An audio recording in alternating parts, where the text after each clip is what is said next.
Hello बच्चों, let us read the question. Question says the equation of the line passing through the points of intersection of the circles 3x square plus 3y square minus 2x plus 12y minus 9 is equal to 0 and x square plus y square plus 6x plus 2y minus 15 is equal to 0 is.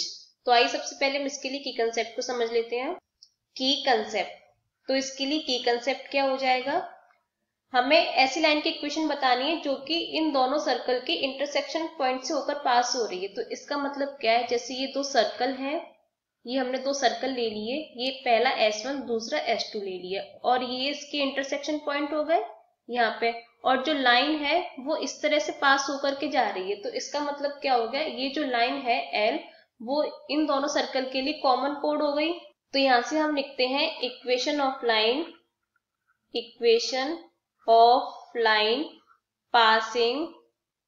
passing through intersection of two circles. दो circles हैं of two circles S1 and S2. तो ये क्या होता है, ये होता है S1 minus S2 is equal to 0.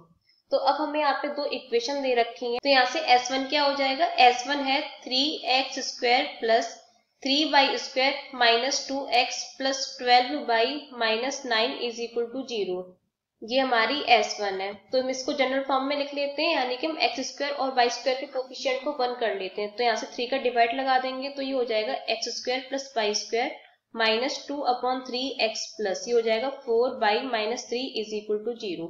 इसी तरह से हमें S2 दे रखी है, ये हमें जनरल फॉर्म में दे रखी है. ये हमें यहाँ पे ये S2 दे रखी है x square plus y square plus 6x plus 2y minus 15 is equal to 0. तो यहाँ से जब हम S1 माइनस S2 करेंगे तो हम दोनों को माइनस कर देते दोनों इक्वेशन को. तो क्या हो जाएगा, पहली इक्वेशन है x square plus y square minus 2/3x plus 4y minus 3 minus दूसरी इक्वेशन है S2 है x square plus y square plus 6x plus 2y minus 15. तो यहाँ पे माइनस का मल्टीप्लाई भी साथ में कर देते हैं. तो ये हो जाएगा माइनस का x स्क्वायर माइनस का y स्क्वायर माइनस का 6x माइनस का 2y और माइनस 15 था तो ये प्लस 15 इज इक्वल टू 0. तो यहाँ जो सब्सट्रैक्ट या ऐड हो रहे हो तो उसको हम सिंप्लीफाई कर लेते हैं. तो ये हमारा हो जाएगा x स्क्वायर y स्क्वायर से ये x square y square cancel out हो जाएगा. तो यहाँ से क्या बचेगा, माइनस ये माइनस का 2/3x और माइनस का 6x, तो ये हो जाएगा माइनस 20/3x और यहाँ पे 4y माइनस 2y तो प्लस का 2y plus 12 is equal to 0. तो यहाँ से हम 3 का मल्टीप्लाई कर देते हैं तो ये हो जाएगा minus 20x plus 6y plus 36 is equal to 0. तो यहाँ से हम इसमें एक काम करते हैं, माइनस 2 को कॉमन लेके उसको 0 में भेज देंगे तो ये हो जाएगा 10x और यहाँ पे माइनस 3y और ये माइनस 18 इज इक्वल टू 0. तो ये हमारा रिक्वायर्ड आंसर है. Hope you understood well. Best of luck.